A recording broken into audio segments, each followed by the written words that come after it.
We're experiencing extraordinary times with a booming economy and surging property markets. Yet, if history repeats itself, most property investors won't become rich.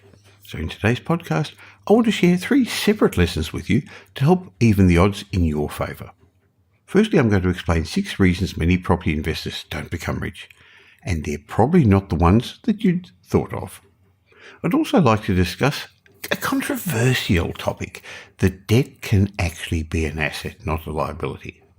Now, of course, not everyone's going to agree with me, but I hope once you've heard my point of view, you're going to understand how the rich think, how successful investors think differently, how the rich keep getting richer because they know how to use debt wisely, especially in today's low interest rate environment. And then, in my third lesson today with you, I'm going to share 5 things you can do differently to make your future better. So, welcome to today's show. Welcome to the Michael Yardney podcast, where twice each week you will learn a number of new ideas regarding success, property investment and money in around 30 minutes. Our show is brought to you by Metropole, who specialise in helping you grow, protect and pass on your wealth through strategic property and wealth advice. Now here's your host, Michael Yardney, Australia's authority in wealth creation through property, who has been voted one of Australia's top 50 most influential thought leaders.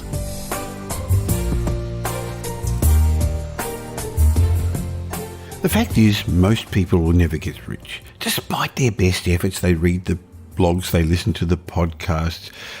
And I've found, having worked with hundreds and hundreds of property investors over the years, I've discovered that successful property investors do things in a certain way that helps them become rich, while others continue to do things differently and they tend to struggle. Now, I've come to the conclusion that when you do what most successful people do, you're going to become one of them. And if you don't, you won't. So I'd like to have a chat with you about 6 simple reasons most people will never get rich and how you can make sure that you do.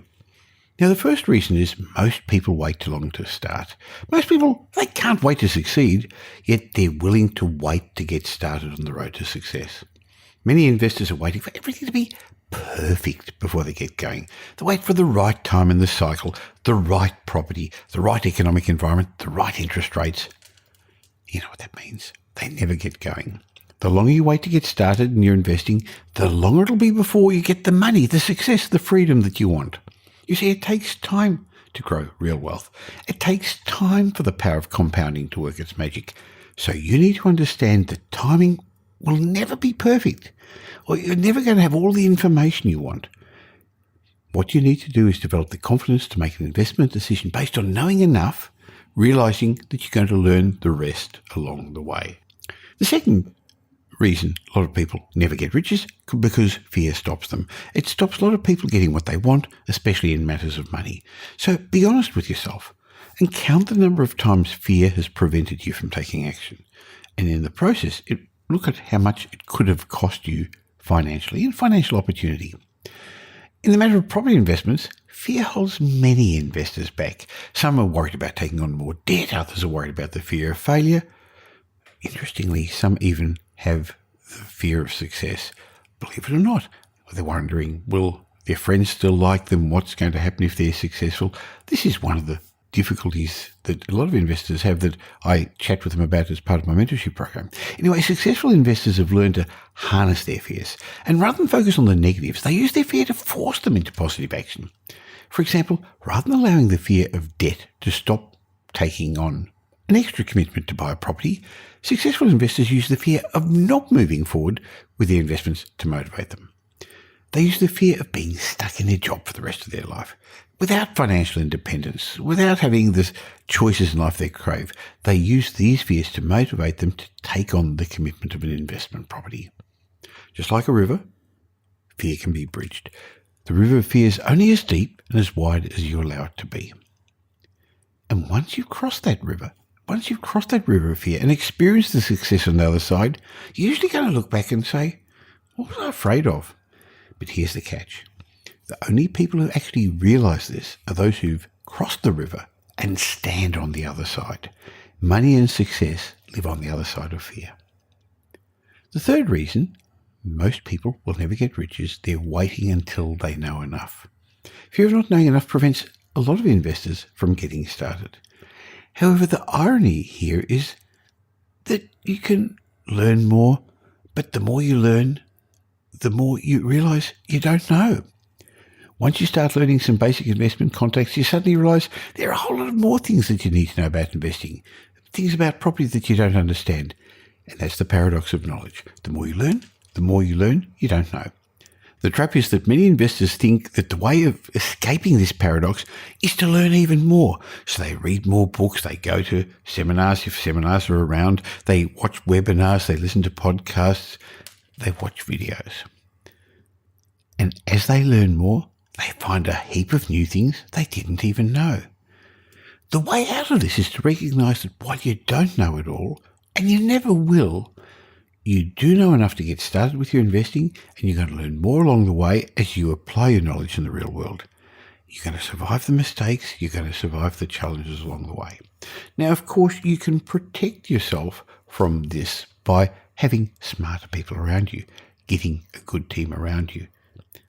The fourth reason some people are not going to become rich is they focus on what I call linear income instead of passive income. Now, it's important to realise that not all income is created equal. Some streams are linear and some are passive. Linear income is what you get from your job. You work for an hour, you get paid. You work for another hour, you get paid. That's it. You don't turn up for work, you don't get paid. Passive income, it was when you work once but continue to get paid over and over again from work you're no longer doing. The way wealthy people become wealthy is because they've got passive income coming in, whether they go to work or not. Wouldn't it be nice to get paid 100 times for every hour's work you do? Now, that's what happens with property investors. Initially, they work long hours, they save a deposit, they invest in property, and now their money starts working for them and keeps giving them sound investment returns passively in the form of capital growth and rental return. So rather than getting another job, wealthy people know they need to send their money out to get a job working for them. To put it simply, if you're not making money while you're asleep, you'll never become rich. So what I'm doing is sharing 6 reasons most people are never going to become rich. And in the process of this, I hope you're seeing where you fit in, what you can do differently, how you can think differently so that you can become rich. The 5th reason that a lot of people don't become rich is they're not using systems to make money. A system for making money is something that takes the emotion out of your investment decisions and it makes your results more reproducible. My preferred system is investing in high growth properties. In particular, I like investing in properties in areas that are gentrifying, and I like adding value through properties. I like manufacturing capital growth through renovations and redevelopment. And I never sell these properties. I get my properties to buy me more properties. So I'm not buying properties for cash flow, I'm buying properties to grow my portfolio. Now, to be blunt, nowadays, as I've got a very, very substantial portfolio, I'm not growing my portfolio as quickly and I'm paying down my debts, but I've got more than enough cash flow coming from them. But the concept is to build a substantial asset base over time. And over the years, I borrowed against the increasing equity in my property portfolio to buy more properties. I didn't have to put money in. My properties helped me buy properties. Once you create a proven system for making money, there's no limit to the money you can make. And that's what we put together for our clients at Metropole when we build a strategic property plan for them. We show them how they can pyramid their wealth by buying the right properties. And the last reason I'd like to share with you why a lot of people are not going to become wealthy is they're not patient. Warren Buffett said it well. He said, wealth is the transfer of money from the impatient to the patient. To become a successful property investor, that requires patience. That requires persistence. You not only have to get started, but you must continue on. You've got to follow through. Residential property investment is a long-term investment. It's not an event of buying a property. It's a process that takes time. And boy, it's not a get-rich-quick scheme. Yet many investors speculate rather than invest. They look for the next big thing, something that's going to land them the jackpot in a short time. In general, these deals rarely occur, and if you find one, they're speculative in nature. They're more risky. The problem for many investors is that the successful buy and hold strategy and add value strategy that I share with you on these podcasts It's boring. It's considered slow. But as I said, successful property investment's a long-term affair. If you're looking for excitement, go elsewhere. By the way, if you're looking for cash flow, you're probably not going to get it from property either. I know a lot of investors buy property because they're looking for more cash flow because they can't manage their money anyway. So buying a property and taking on debt is not going to help you. It's going to create more cash flow issues for a lot of people. So you've got to get some basic sound financial and investment knowledge. But the other thing is that many investors look for the latest fad, try to find the next hotspot or the next speculative growth area. Other investors look for other sorts of things with potentially higher returns. When you're tempted to do this, remind yourself that real estate's been the number one long-term multi-millionaire maker throughout Australia's history. Yet most people that speculate in the latest fads, they haven't made much money at all. You don't have to look for the latest fad or the next hotspot if you create your own capital growth by buying good real estate at a fair price and then adding value through refurbishments, renovations or redevelopment. What I'm saying is that rather than just allowing the market to do the heavy lifting, you can force capital growth. You can manufacture capital growth by doing this. So it's really quite simple. Decide to do these 6 things that successful investors do, and you're much more likely to be a successful and wealthy property investor yourself. And if you don't, then like most people, you will never become rich. But with the property cycle moving on and with some great opportunities there, if you get these fundamentals right, now is the right time to take action and set yourself up for this new property wave. And you can trust the team at Metropole to give you direction, to give you guidance and give you results. Because despite having this information, not all properties are going to do well over the next year or two. In fact, like always, some are going to outperform others by 50 to 100%. So if you're looking to buy a new home or next home or invest in property, there are a number of ways my team at Metropole can help you. Go to metropole.com.au and find out. One of the ways we start is by building you a strategic property plan. Now, a moment ago I said that property investment is a process, it's not an event. So you need to know what your plan is. It's a bit like getting onto a plane and not knowing where you're going to end up unless you have a ticket and a plan, a map of knowing where you're going to go. So planning is bringing the future into the present so you can do something about it now. And that's going to give you direction. It's going to give you results. Of course, we've got a buyer's agency, Australia's most trusted buyer's agency that's been involved in over $4 billion worth of transactions. And we can help you with our on-the-ground teams in Melbourne, Sydney and Brisbane. We've got wealth advisory, financial planning, property management, renovations, development. Go to metropole.com.au, find out about how we can help you, and I look forward to being part of your wealth creation journey.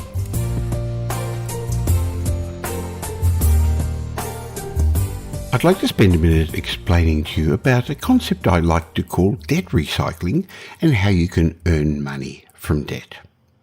Now, you're probably taught by your parents to get a good education, get a good job, buy a home, work really hard and pay off your home quickly. But in my mind, that's not productive use of the equity in your home. Instead, I think you should recycle the equity in your home and convert it into productive debt to buy income-producing assets. But before I start delving into this debt recycling thing I'd like to share with you, let's start out by clarifying the difference between good debt and bad debt, and how having debt can actually benefit you, how it can set you on the path to financial freedom, how successful investors use debt wisely. First of all, there's 3 types of debt. Bad debt, that's the debt against assets that depreciate in value. It often refers to credit card or other consumer debt, and this does little to improve your financial outcome. In fact, it makes your financial outcome worse. Then there's necessary debt. That's the non-tax deductible debt against your home. It's necessary, it's essential, because most of us can't afford to buy a home without debt, and so we all have to take on some necessary debt. And then there's good debt. This is tax-deductible debt against income-producing and appreciating assets. Think about loans like on investment properties or business loans. Even to some extent, one could say an investment loan against yourself, a loan for your university degree, your HECS debt, could be considered as good debt because in the future it's going to pay you back. Anyway, there's good debt, bad debt, and necessary debt. So not all debt is bad, but somewhere along the line you've probably been taught that debt is a problem. Now, I don't fully agree with that. I don't think having debt is a problem. I think not being able to repay your debt or the interest on your debt, that's a problem. And that's why it's important to understand the difference between good debt and bad debt. Having said that, in today's economic environment, I believe good debt is an asset. Now, I know this sounds counterintuitive. I know it's different to what most people will tell you, so please let me explain. In the old days, when you owned an investment property, your mortgage repayments were likely to be considerably more than the rent, which meant that if you had a good investment property, it was generally negatively geared. Now, that's not an investment strategy. It's just a result of the fact that your rent wasn't enough to cover the mortgage, and this resulted in a cash flow shortage. Now, the tenant would contribute to some of your mortgage, they'd pay the rent. The taxman would assist you with depreciation allowances and negative gearing benefits. But each month you would have had to contribute something to the mortgage from your own income or savings or your offset account. However, today, taking on good debt and borrowing at historically low interest rates and using it to leverage and grow your assets, while at the same time receiving rent that's likely to cover your interest payments, now that's a sound investment strategy. So your cheap debt is an asset because you're using it to create more equity, the value in your investment properties improves, and you're using it for cash flow. And you can also accelerate this concept using the concept that I'm going to show you now called debt recycling. So what is this debt recycling? Well, put simply, debt recycling is a strategy which turns your current home equity into a tax-deductible investment loan, and I'll explain to you what you should be doing with it. If, like many Australians, you bought a home a while ago and you've been slowly repaying your mortgage debt, and in the meantime the value of your property's increased, you'd now have some equity in your home. For many Australians, they've got significant equity in their home. So my suggestion is to borrow against this unused equity and use the money to buy an investment property. Now, previously, the debt against your home was what we said, necessary debt, but re-borrowing or recycling those funds means now you would have good debt because, as I explained, you can use this to buy an appreciating asset that'll bring you cash flow every month. But here's the catch. To recycle your equity into good debt, then it's got to be used for the right thing. It can't just be used for anything. If you borrow against the equity in your home to buy a car or to use the debt for other personal purposes, the interest isn't tax deductible. Now, just to make things clear, it's not the security that you use to borrow the money, for example, your home, which determines if the interest is tax deductible or not. It's the purpose of the loan, what you're borrowing it for. So if you're borrowing it to invest, to make money, then the interest is tax deductible, even though the loan, the first part of the loan that you're going to use as a deposit, is against your home. So back to this debt recycling thing. It may be still a bit confusing, so let me explain it with this sort of 7-step guide. Number 1, over time you'll have paid down a portion of your home. You'll, like most people, have a principal and interest loan, and in the meantime the value of your house would have increased. So the difference between the current value of your home and the outstanding amount of your mortgage is your equity. So we know the bank will often lend you 80% of the value of your home as long as you can show serviceability. So you'd now take out a new investment loan using your available home equity as security, but the purpose of this second loan, so it's not taking up the original loan, you've got to make a separate loan for the purpose of using as a deposit on an investment property. Imagine your home's now worth $600,000 and you've got available equity of $300,000 because you've paid your mortgage down to $300,000. Let's imagine you recycle $150,000 of this $300,000 equity you've got as a loan. In other words, you take out a new investment loan for $150,000, which, as I said, would be used as the deposit for an investment property. But again, the initial security was your home. This would leave you with a loan-to-value ratio of about 75%. In other words, you'd have $450,000 loan, $300 originally, plus the new $150, on a $600,000 property. Well, that's well within the bank's lending parameters, isn't it, a 75% loan-to-value ratio? But what you do is use this $150,000 to invest in assets that produce income and capital growth. Now, I like property, but you may in fact use it for managed funds or shares if you know what you're doing. You could even use the income generated from your investments, plus any tax advantages of the geared investment, to pay off your non-deductible debt in your home loan. Hey, that's some debt recycling. Over time, this means you build your wealth in your investment properties as your investment properties go up, as your share portfolio goes up, and as you increasing cash flow comes as the rent increase and the dividends increase, you're becoming wealthier. Remember what I said a while ago, debt is an asset in today's environment. But at the same time, you'd be slowly paying down your home mortgage. So when you reach your retirement years, when you eventually get into that longest holiday you're going to have in your life, you're going to own your own home with no debt because you'll have slowly paid it off. You'll have an investment property portfolio and some shares, preferably both, with a manageable level of debt. That's the concept of debt recycling. But in order for it to work, you need the following. Firstly, in the short term, you need a regular, dependable income, independent of your property portfolio, that you can rely on to maybe deliver some surplus cash flow to cover interest payments on your investment loan. Or you need a rainy day cash flow buffer to see you through the ups and downs of your property investment journey. And this is often in the form of money in an offset account. Clearly, you also need to have a long-term investment focus, and you need to be able to manage your money sensibly. In other words, you need a willingness to increase your debt and hold on to an investment loan. And you're going to have a tolerance of risk and understand the short-term fluctuations of investments, as boy have we noticed over the last couple of years. And I'd also suggest you have income protection insurance. In other words, look after yourself. It may provide the replacement income in case you're sick or injured or unable to work.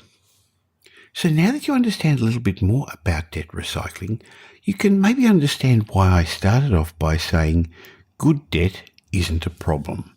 In fact, in today's low interest rate environment, where you can use it to get better returns than it costs you, in my mind, debt is an asset. But despite our property markets moving strongly at the moment, if history repeats itself, and it will, not everyone who buys an investment property is going to be successful, and most people are not going to use this strategy properly because they're going to buy the wrong properties. Now, why do I say that? Because we've got a boom at the moment. You're probably thinking, I can just buy a property and it's going to go up. That didn't happen in the last boom, or the one before, or the one before, or the one before. Every cycle, a small group of investors does really well, and the majority just don't seem to make it because they buy the wrong properties.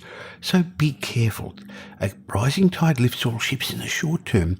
But you know what Warren Buffett said, when the tide goes out, you'll see who's swimming naked. So now is the time to take advantage of the opportunities in the current property market. They're offering great opportunities, but proper asset selection, owning the right properties, is critical. And again, if you'd like to have some assistance with that, if you'd like some direction, some guidance, if you start off with a strategic plan to make sure that you're doing the right thing, and just as importantly, not doing the wrong thing, you can trust my team at Metropole to give you that direction, guidance and results. Just go to metropole.com.au. We'd love to be part of your wealth creation journey. Now here's Michael's mindset message. Remember, a change in your thinking will lead to a change in your life. You know what's so interesting about success? When I look at people around me who are very successful, I mean, whether it's in their business, whether it's in investing, whether it's with money or their physical health, or maybe it's their relationships, it's not that they're any smarter, and it's not that they're any more talented, and it's not that they were born with something special. Instead, they've simply got a different mindset. They think differently, and you've heard me say it before on these podcasts. Your thoughts lead to your feelings lead to your actions lead to your results. So for these successful people, for all successful people, their outside world, the results that you see, is a reflection of their inside world, the way they think. So today I'd like to share with you 5 ways that you can think differently to help you become more successful. And the first one is that average people think, I can't, while successful people ask themselves the question, how can I? Now, I remember reading about this way of thinking in Robert Kiyosaki's book, Rich Dad, Poor Dad, when he said that the poor people tend to say, I can't afford it, while the rich people ask, how? How can I afford it? Of course, it's a good example of that today, when currently many people are saying, I can't afford to get into the property market, it's too expensive. Yet a small group of people are asking a much better question to themselves. They're asking, how can I get into the property market? And by doing that, by asking themselves the right sort of question, they spend less than they earn, they save a deposit, they educate themselves along the way, they become financially fluent, maybe they take advantage of the first home owners grant or the first 5% first home owner scheme, whatever. But they're doing different things because they're asking themselves a different question. So in what areas of your life are you thinking, I can't? Now that you understand this, in which areas of your life can you ask yourself a much better question, how can I? Because the quality of the results you get has a lot to do with the questions that you ask yourself.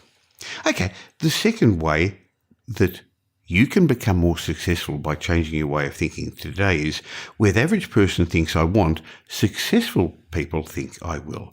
Way back in Star Wars, Yoda famously said, do or do not. There's no try. So let me ask you a question. Have you ever said, I want to become financially disciplined, or I want to invest in property, or I want to get a bigger property portfolio, or maybe it's I want to lose weight? There's a massive difference between desire and commitment. And that's why if you want to become successful, a more important mind shift is moving from I want to I will do. You know what it's like. You want to do things, but then you find that they actually don't get done. You never get around to doing them, whether it's the daily exercise, whether it's losing weight, whether it's being disciplined with your money. I found it interesting that many of us are so disciplined in some areas of our life, such as diet, such as exercise, such as fitness, yet poorly disciplined in other areas of their life, such as money management, success. So how do you get to do things rather than just want to do things? The answer is not just to convince your logical brain, the logical side of your mind, that you've got to do things. You've got to work on the unconscious part of your mind, your emotional side. And the best way I know of doing that is to figure out your why. So why is it that you want to do what you want to do? I mean, why do you want to lose weight? Once you've had your heart attack and the doctor tells you you've got no choice, it's funny how suddenly you can take on the daily walks, you can eat better, you can get fitter. Similarly, why do you want to invest in property? Work on your why.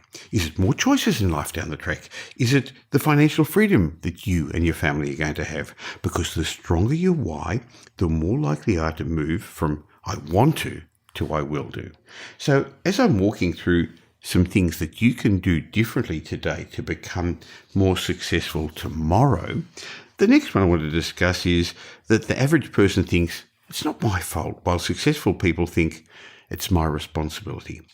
You see, there's no such thing as a rich victim. If when things go wrong, most people have to say, it's not my fault. You know, it's never their fault. They blame their parents, their education, the boss, the banks, the government, the financial system. In contrast, successful people take responsibility. Fact is, it doesn't matter whose fault something is. Successful people take ownership. They take responsibility for everything in their life. So from now on, no more of this, well, it's not my fault anymore. It's not my fault that this happened. Instead, start thinking, it's my responsibility. I don't care why it happened, but I'm going to make sure it doesn't happen again, because that's a way that you can change your way of thinking today that's going to make you more successful tomorrow.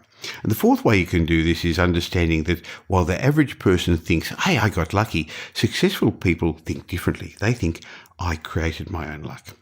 A lot of people think that rich people are just lucky. You know, successful people are lucky, great athletes are lucky. But talk to any of those rich people. Talk to any of those successful people. Have a chat with one of the great athletes and you'll find out it's not luck.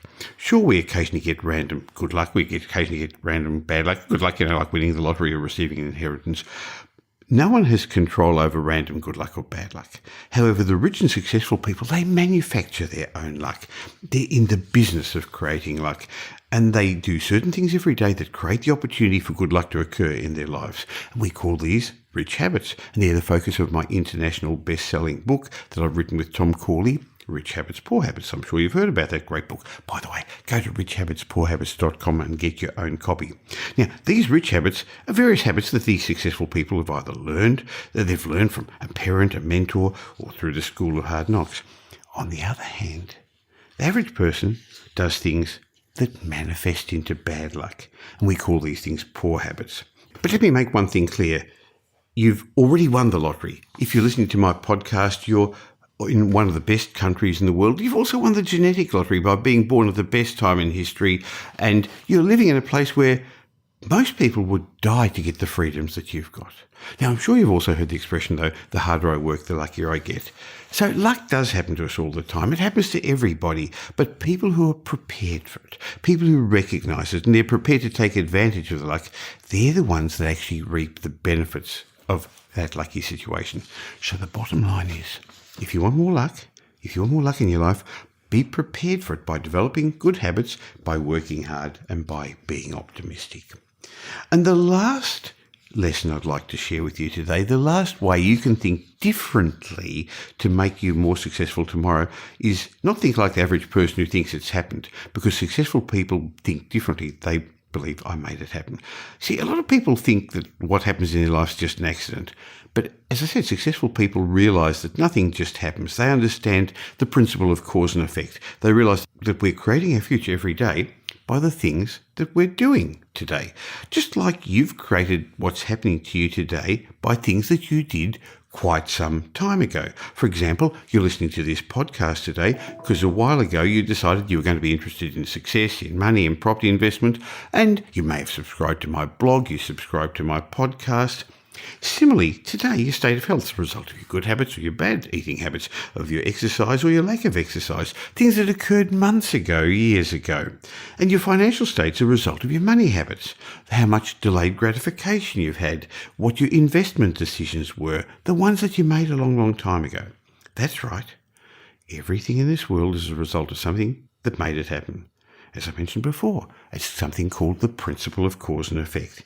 Everything that happens is a result of something else. But the good news is that you can change your future by changing your way of thinking today and by changing your actions today. Similarly, you can actually reverse engineer things that you wished would have maybe happened a different way. You can ask, why did that happen? You can now do that because you recognise it wasn't an accident.